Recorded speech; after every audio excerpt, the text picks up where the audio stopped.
In the Bible, we find one of the most beautiful appeal from God.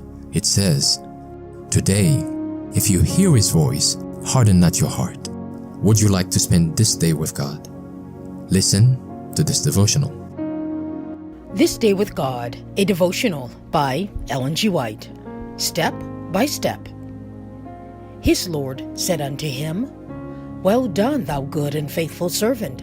Thou hast been faithful over a few things, I will make thee ruler over many things. Enter thou into the joy of thy Lord.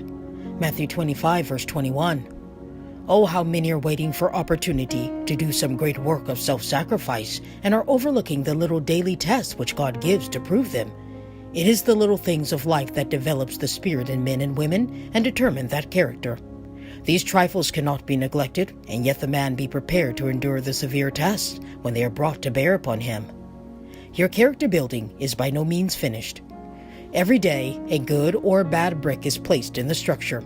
You're either building crookedly or with exactness and correctness that will make a beautiful temple for God.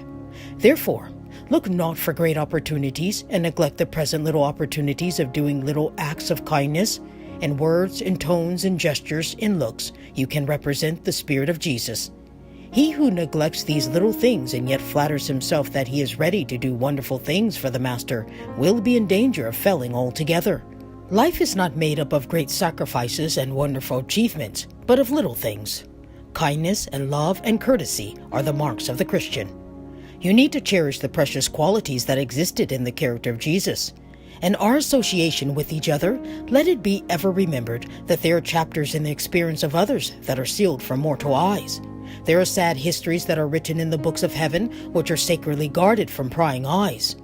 There stand registered long, hard battles with trying circumstances arising in the very homes that day by day sap the courage, the faith, the confidence, until the very manhood seems to fall to ruins.